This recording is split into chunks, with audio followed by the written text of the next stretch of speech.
ကြာတော့ပါဘူးလို့ကျွန်တော်ဒါပြီးရကျွန်တော်ထမင်းစားရတော့မှဖြစ်တယ်ဆိုတော့နည်းနည်းလေးတေးခံပြီးတော့မှကျွန်တော်ဖျားရှင်ရဲ့တက်တာကိုကျွန်တော်လုံးစိတ်နှလုံးထဲမှာဆင်ခြင်နှလုံးသွင်းဖို့အားလုံးကိုခေါ်ဖိတ်ချင်ပါတယ်ဒီနေ့ကျွန်တော်တို့ကြားနေရတဲ့အရာကခရစ်တော်တဲ့ယေရှုတဲ့အဲ့ယေရှုဖျားကဘယ်သူလဲဆိုတာ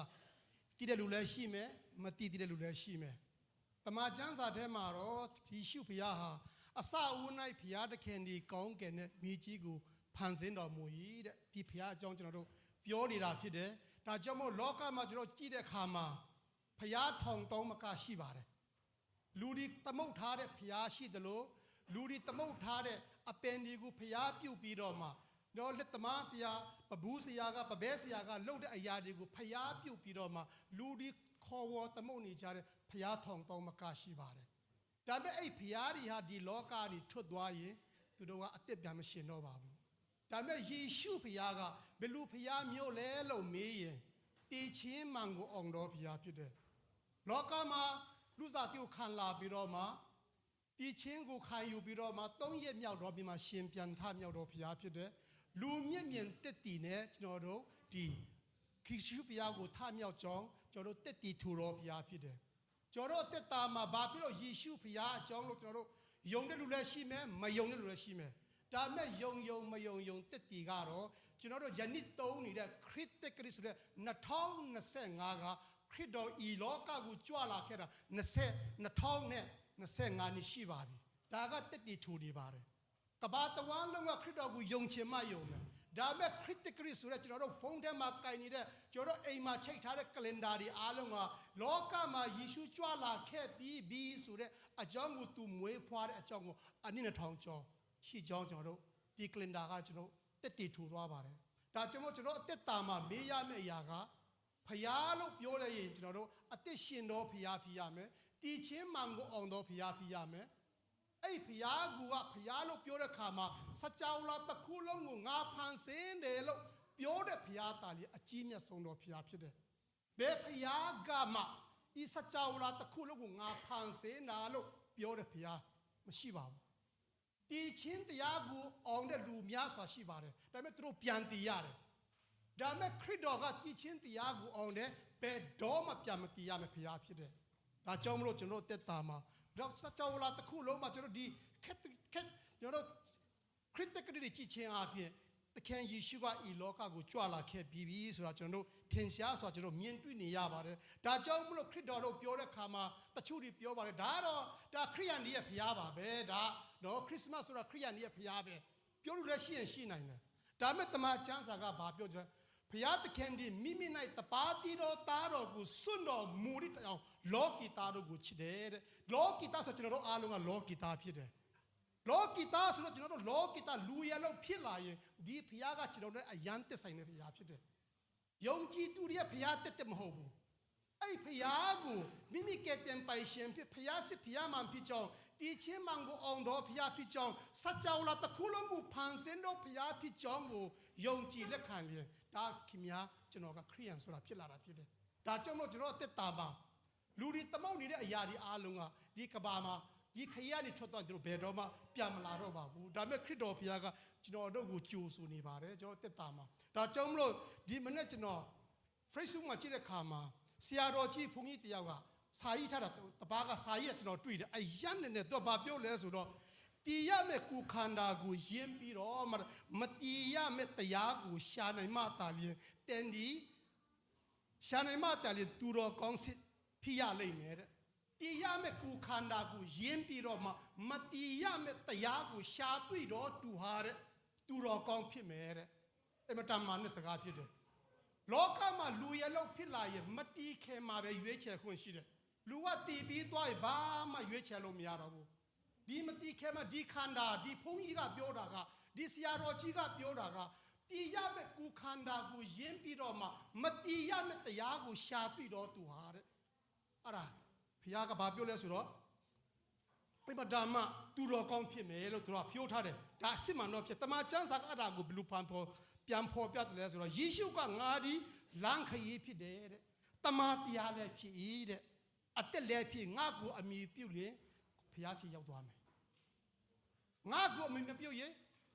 ဖခမီတော်တာမရောက်နိုင်ဖခမီတော်တာဆိုတာကောင်းကင်ဘုံကိုပြောတာဖြစ်တယ်ဒါကြောင့်မို့ကျွန်တော်တို့အသက်တာမှာတမာတရားဆိုတဲ့အခုနကျွန်တော်တို့ဆရာတော်ကြီးပြောတဲ့တရားတမာတရားဆိုတော့ခရစ်တော်ကိုဆိုလိုတာဖြစ်တယ်ဒီခရစ်တော်ကတမာတရားဖြစ်တယ်တီချင်းမှငိုအောင်တော့ဖျားဖြစ်တယ်ဒါကြောင့်မို့လို့ဒီကျွန်တော်တို့အသက်တာမှာလောကမှာသိရှင်တဲ့ခါမှာဘာတာကြီးတမာကြီးရဲ့ဘာတာကြီးကကျွန်တော်တို့တွင်တင်တာကဘာနဲ့တူလဲဆိုတော့ကျွန်တော်ရီကန်ထဲမှာရီနစ်ကြနေတဲ့လူတယောက်ကိုကမ်ဘေးနာမှာအပေါ်မှာကြည့်ပြီးတော့မှရီကူးနီးကိုတင်ပြီးတော့မှကဲကုန်းပေါ်တက်ပါကျူးစားပါအဲ့မှာရီမကူးတတ်ဘူးရီလည်းမကူးတတ်ဘူးသူကရီတင်းနေတယ်အဲ့လူတယောက်ကျွန်တော်ကုန်းပေါ်ကနေကြည့်ပြီးတော့ကုန်းပေါ်တက်ဘူးကျွန်တော်လမ်းညွန်တဲ့ပုံစံကဒါဘာတာကြီးပဲဖြစ်တယ်ဒါမဲ့ခရစ်တော်ကရီထဲကိုဆင်းကြွပြီးတော့မှအဲ့ရီနေနေတဲ့လူတယောက်ကိုဆွေးကြယ်တော်ဖျားဖြစ်တယ်ဒါကြောင့်ဘာတာကြီးကကျွန်တော်တို့ကိုလှုပ်ခိုင်းတယ်ကောင်းရကူနှုံပြတယ်ဒါမဲ့လူကမလှုပ်နိုင်ဘူးဝစီကံကာယကံဝစီကံမနောကံနဲ့အမြဲတမ်းကျွန်တော်ဝစီကံနဲ့မနောမာရင်တော်မှာကျွန်တော်ဝစီကံမနောကံနဲ့ကျွန်တော်အမြဲတမ်းတက်တာမနောဝစီကံနဲ့အမြဲတမ်းပါတယ်ကာယကံဝစီကံမနောကံနဲ့လူတိုင်းကအစိတ်ထဲမှာအမြဲတမ်းပြစ်မှာတဲ့လူတွေဖြစ်တယ်ဒါကြောင့်လို့ကျွန်တော်ဖရားရဲ့တက်တာမှာကျွန်တော်အသက်တာမှာဒီဖရားကိုကျွန်တော်တို့ဘာလို့ယေရှုဖရားကအသက်ရှင်တော်ဖရားဖြစ်တယ်လဲလို့မေးနေရချင်အကြောင်းကသူဖန်ဆင်းတဲ့ကဘာကြီးကိုကြည့်ပါယခုကဘာလုံးကတုံးနေတဲ့ပြက်ကလေးလေးကိုလည်းကြည့်ပါသူလောကောက်ဆင်းကြွလာခဲ့တာနှစ်ထောင်ကျော်ပြီကျွန်တော်မှယုံကြည်ခြင်းကျွန်တော်အားလုံးမွေးတဲ့ခါမှာအဖေပါမဟုတ်အမေမဟုတ်ရင်အမျိုးတယောက်ကကျွန်တော်မွေးတဲ့နှစ်ကိုစီးရုံမှာဘောပင်နဲ့ရေးထားလိုက်တယ်အဲ့ရေးတဲ့နှစ်ကိုကျွန်တော်မှတ်ပြီးတော့မှကျွန်တော်အမြဲတမ်းနှစ်တိုင်းမွေးနှစ်လို့ရတယ်ထိုနည်းသူဆိုပဲခရစ်တော်ရဲ့ဒီလောကကြီးကိုဆင်းကြွလာချအနှစ်ထောင်ကျော်ရှိပြီလူတွေကတော့မယုံပြီမဲ့အဲ့ခရစ်တကယ်ကိုတော့ကျွန်တော်သုံးဆောင်ကြတယ်ဆိုတော့ကျွန်တော်တွေ့ရတယ်ဒါကြောင့်မလို့ကျွန်တော်အနေနဲ့ဘာတစ်ခုအားပေးခြင်းလဲဆိုတော့ယေရှုခရစ်ရွေးနှုတ်တော်အကြောင်းကိုအဖိုးကိုမပေးပဲခုနကချိန်မှဆိုတော့ပြီးဘုရားတကယ်ကြီးတော်အကြောင်းဖြောမိုင်တော့ရောက်အဖိုးမပေးပဲဆိုတာကအဖိုးခမပေးပဲအရာရခြင်းရာကလက်ဆောင်လို့ခေါ်တယ်အဲ့လက်ဆောင်အဖိုးခမပေးတဲ့အရာကကြီးယူတော်လို့လည်းခေါ်တယ်ဒါကြောင့်မို့ကျွန်တော်တက်တာမှာဒီမှာပွဲပြီးတော့မယ်ဒီကနေပြီးတော့ကျွန်တော်အိမ်ကူစီကိုပြန်ရမယ့်အိမ်တော်ရှိတယ်ကူစီကိုပြန်ရမယ့်အိမ်ရှိတယ်ဒါပေမဲ့မေးစရာတစ်ခုကဒီလောကကနေထွက်သွားရင်ကိုသွားမယ့်နေရာအိမ်ရှိပြီလားဒါရန်ရည်ကြီးတယ်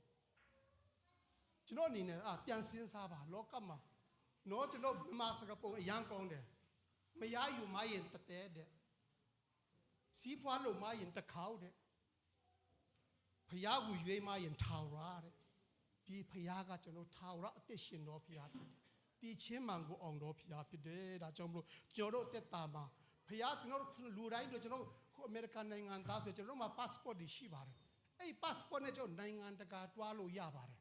ဒါပေမဲ့ကောင်းကင်နိုင်ငံတွားဖို့ကအဲ့ passport တုံးလို့မရဘူးခရစ်တော်ဆိုတဲ့ခရစ်တော်ရဲ့နာမကိုခရစ်တော်ကိုမိမိကတင်ပိုင်ရှင်ပြီးယုံကြည်လက်ခံမှသာလျှင်ကျွန်တော်တို့ကကောင်းကင်နိုင်ငံကိုဝန်စားနိုင်မှာဖြစ်တယ်ဒါကြောင့်မို့ကျွန်တော်တို့တက်တာမှာပြန်စဉ်းစားကြည့်ပါဒီကနေ့ကျွန်တော်ထွက်သွားတဲ့ခါမှာကိုစီအိမ်တော့ရှိပြီမဲ့ဒီလောကကနေကျွန်တော်ထွက်သွားရင်ကိုသွားရမယ့်အိမ်ကတီးချပြီလားဆိုတော့နောက်ဆုံးတနည်းနဲ့ဆရာတော်ကြီးတပါပြောတဲ့အရာတစ်ခုကျွန်တော်နောက်ဆုံးနေကျွန်တော်ပြောပြလားကျွန်တော်ပြီးတတ်ပါမယ်သူကဘာပြောလဲဆိုတော့အချိန်တိုင်းရင်ကိုပြန်ရမယ့်အိမ်ကဘယ်အိမ်လဲဆိုတော့ကိုအပေါ်မှာပဲမူတည်ပါတယ်တဲ့ကိုကမိလျော့ပေါ့ဆနီးမယ်ဆိုရင်ကိုပြန်ရမယ့်အိမ်ကအပယ်ငရဲပဲဖြစ်မယ်တဲ့အပယ်ဘဲပဲဖြစ်မယ်အပယ်ဘဲဆိုတာကျွန်တော်ခရိယန်တက်တာမှာအပယ်ငရဲဆိုတဲ့ထာဝရမီးအိမ်ထဲရောက်မှာဖြစ်တယ်ဒါကြောင့်မို့ဒီဘုန်းကြီးကဒီဆရာတော်ကြီးပြောတာအမတန်မှမာနစကားဖြစ်တယ်တကယ်လို့ကိုပြန်ရမယ့်အိမ်ကိုကိုကဘယ်ကိုအချိန်တိုင်းရင်ကိုပြန်ရအိမ်ကိုဘယ်အိမ်ကိုတွားရမလဲဆိုတော့ကိုကဂယုမဆိုင်ဘူးပေါ့ဆနေမယ်ဒါလည်းကိုကြားနေရတာနားရင်နေပြီခရစ်တော်အကြောင်းပြောမနေနဲ့နားရင်ပြီအဲ့လောက်နဲ့ပဲပေါ့ဆနဲ့နေမယ်ဆိုရင်တဲ့ကိုပြန်ရမယ့်အိမ်ကမတိချဘူး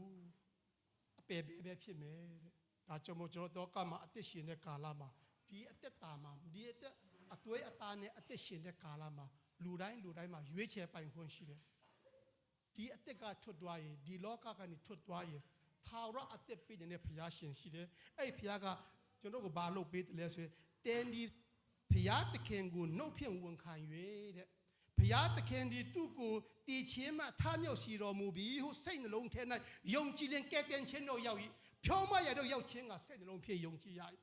ဒီလောက်လွယ်တဲ့အရာလေးကိုဘာဖြစ်လို့ကျွန်တော်တို့ညှင်းဆန်နေရတယ်လဲ ဒါကြောင့်မလို့ခုနတချင်းမှာဆိုပြီးသွားပြီလက်ဆောင်ဆိုတာကျွန်တော်အဖို့ခမပေးရဘူးလကားရတာဒါကြောင့်မလို့ကျွန်တော်တွေ့ခရစ်တော်ကအဖို့ခပေးပြီးသွားပြီလေဝါကရင်ပေါ်မှာအတီခံသွားပြီသူအတီခံခြင်းအကြောင်းကိုစိတ်နှလုံးထဲမှာယုံကြည်လက်ခံလိုက်ရင်ဒါထာဝရတည်ရသွားပြီဆိုတော့ချစ်တော်ညီကိုမောင်မတို့လောကမှာအသက်ရှင်ရတာအမတမတမှုရှိပါတယ်အလွန်ဆုံးကျွန်တော်ဒီလောကမှာအသက်ရှင်ရင်80 90လောက်ပဲဖြစ်မယ်ဒီအချိန်လေးကိုကျွန်တော်ပြန်စဉ်းစားပြီးခုနဆရာတော်ကြီးပြောတယ်လို့ပေါ့ဆဆဂယုမဆိုင်ပဲဒီအရာလေးကိုကြားရတာနဲ့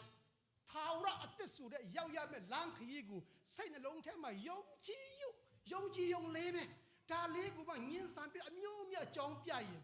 ဒါတော့ကိုနဲ့ဖခင်နဲ့ပဲယဉ်ဆိုင်ရမှာဖြစ်တယ်ဒါကြောင့်မလို့ကျွန်တော်တက်တာမှာ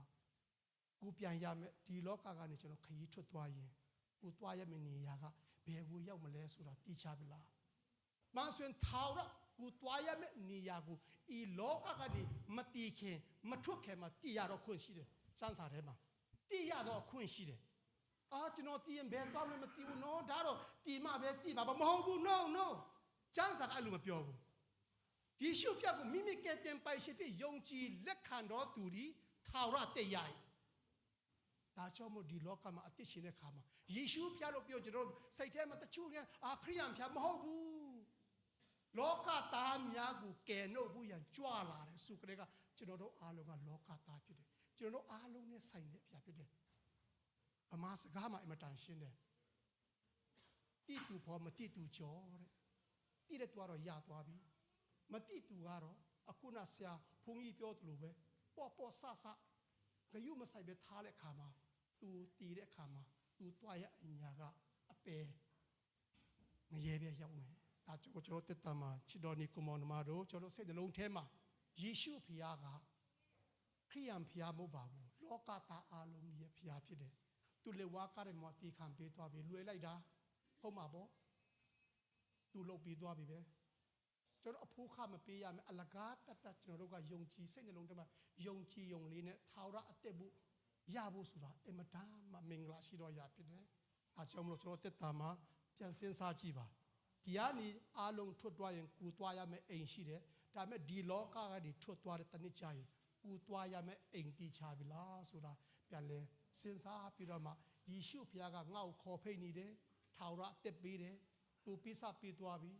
ကျွန်တော်ကရည်နဲ့နေတဲ့လူတယောက်ကျွန်တော်မထွက်နိုင်ဘူးဒါပေမဲ့ तू ကရည်ထဲကိုခုန်ဆင်းပြီးတော့မှယေရှုကကျွန်တော်ကယ်နှုတ်ပြီးသွားပြီထာဝရတက်ပြီးသွားပြီဒါလေးကိုစိတ်နှလုံးထဲမှာယုံကြည်လက်ခံလိုက်ရင်ထာဝရအသက်ရတယ်ဆိုတာကျွန်တော်အနေနဲ့ခွန်အားပေးတိုက်တွန်းနှိုးဆော်ချင်ပါတယ်လို့ရောက်ရှိဆိုင်ဖျားရှင်ကောင်းချီးပေးပါစေ။